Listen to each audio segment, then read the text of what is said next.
Hello everyone, welcome back. This is the Vintage Sewing Machine Garage. You are looking at my little parts tray here, and I've been looking through my collection of motor brushes. Sometimes, and I think I mentioned this in a video where I talk about salvaging parts, if I've had a motor that will no longer work, but the brushes are good, I save them, and you never know. So I've been going through my stash here, and a lot of my brushes either fit Singers or, you can see a bunch of these I've been pulling out, or Japanese clones. But the brush for this Necchi motor is a little more rectangular and a little smaller. But I had, with some past Necchi motors, I had, and this is, I'm glad that I labeled these Necchi so I don't have to guess. And what have I got here? I've got little brush caps that I'd saved, and hopefully I've got some motor brushes. I have springs. I don't need the springs, but again, this is why I wanted this. I was able to use the vacuum and get the other brush remnant out. So let's see what comes out of here. I got caps, I got springs, I've got brushes. Here's one that's really still good. And here are two motor brushes that look like they actually are in excellent shape. And they've been used before, so they have that curvature from the commutator. It's okay if they're flat, but I'll take it. That'll be great. I'm also checking to make sure that these are the same length, because brushes typically, as long as the motor's in functioning properly, and it should be, motor brushes wear at the same rate. So if for future reference, I want to make sure that these will also behave and wear at the same rate. So I'm going to hold on to these for a moment, and I'll compare them with the little remnant I took out, make sure that it's still good. These may have come from different Necchi machines with different Necchi motors. So, this is getting me close. And again, it doesn't have to be a Necchi brush. You can order brushes off the internet. You can ask if they will fit a Necchi. They might know. It depends on the source. I've ordered brushes for Singers in the past. Those are fairly simple to order. I haven't really ordered any for Necchi because I've been salvaging parts for my old machines. But you may not be salvaging things. You may not be restoring lots of machines. Maybe you're just working on your machine and you're like, well, I don't have all these vintage things. You can find sources of motor brushes on the internet. They're not hard to find. Now, one of the reasons that I am paying extra attention to these brushes is because I need to ensure that they will fit into the shaft, that they're not too large. Let's see, I've got some more here. Sometimes you order new brushes and they're not that long. They're fairly short. Not all motor brushes come as long as some others. They vary a bit. I didn't realize I had as many brushes as I've got here. Holy cow. Okay, these might actually be a better fit because they're a little smaller around than like these two. These two are certainly good brushes, but when I look at the original, let's see, it's a little different shape. Let's try combining one to one here. It'll be easier for you guys to see. If you guys look, you'll see, and I know it looks like a small difference, but again, if I can get as close to the original size as possible, that's my goal here. So we'll open up this itsy bitsy little bag. I can barely get my thumbs around the little seal there.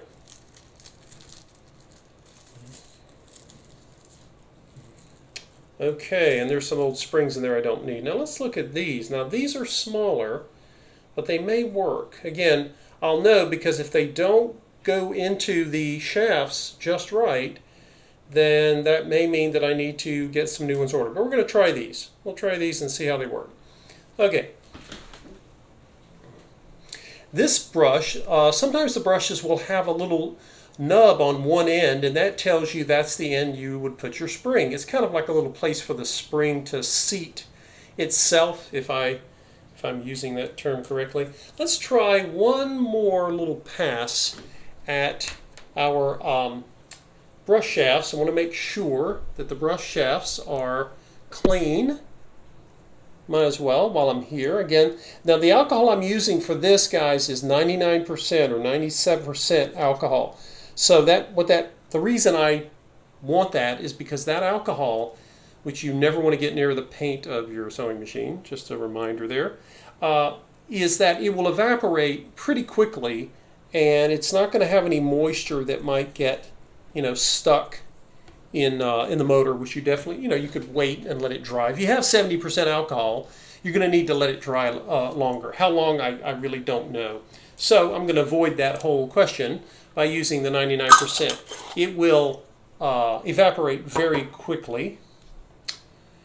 Okay, let's go back and look at our springs. Now, why would you want to use the original springs instead of just get any spring? The springs are different lengths. The length of the spring affects the tension of the spring, and it's designed to go in a certain motor shaft. Now, if I had a spring that wasn't the exact length, I might be able to make that work, but I really shouldn't need to here. Now I'm going to, my spring will seat on this brush just fine. Okay, so I'm going to put the brush in first. Now these brushes already have a curvature on the end. When they're new, they're flat, and they need to kind of wear in when you first install them, and eventually, as they wear, they will form fit around the curvature of the commutator, the little copper ring there. But these have some, and so I'm going to, if it's already got a curvature on the tip of the brush, I want to make sure that the curve of the brush is facing the curve of the commutator. If it doesn't, it doesn't mean that the brush can't re-wear itself to fit.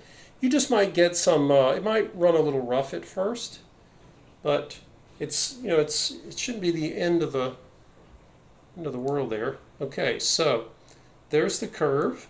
So I want my curve. You guys can see that. I want my curve to face the motor. So I'm going to push it in this way.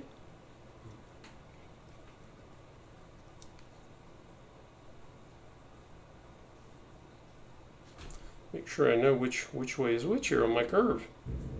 Sometimes the curve on these brushes can be a little hard to see right away. You'll want to have a good light on it. Natural light is the best. That's why I'm doing this today, because I had a lovely moment of sunlight. Now, this spring sticks out quite a ways, but of course it will compress as I put the motor brush cap back on.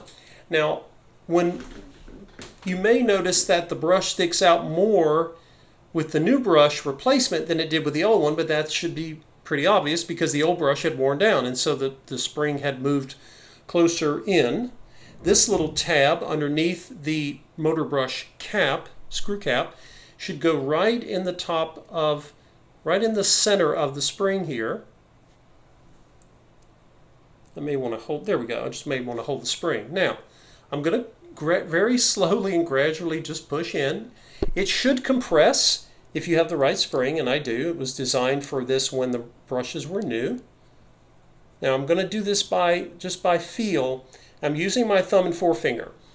You don't want to cross thread this. Now these are pretty good brush threads. They're plastic. You will know if you've cross-threaded it because it'll fight you. Notice how easily this is turning, right? As soon as I started it, it was turning very freely, and I could see it was moving down, getting closer, and now I've reached the stop point, I stop. You might say, well, how do I know if I'm cross-threading it? You'll know because it won't be moving smoothly. It'll fuss and fight with you. If that happens, stop, pull it out, and try again. You don't want to cross-thread it because then you're going to have to get a replacement. Okay, so this one is in. Let's take the other. And again, these others that I was picking out, they might have worked. They might have worked just fine. but I wanted to get the closest I could, and the brushes that I'm using now are the closest to the original, and they're more rectangular, less square shaped. And because they're so small, I'm having to take what little fingernail I have to, I'm just kind of testing to make sure that it is the same, in fact, is the same the curvature of the brush is matching the curvature of the commutator of this big ring here. So let's go in.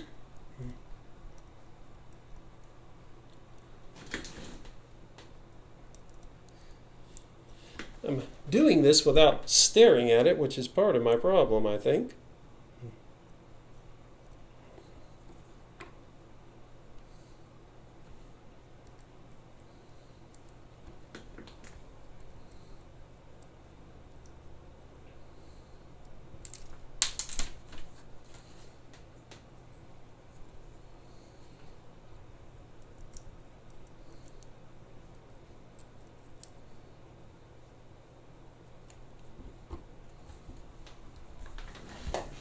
See if we can get a better view of the brush cavity here. Okay, so the brush wants to go in its rectangle shape, and the brush shaft is rectangle shape. This again is why you want to get as close as you can to the original size brush. And there it goes. Now I need my other spring. Where are you, spring? You're somewhere. Here we go.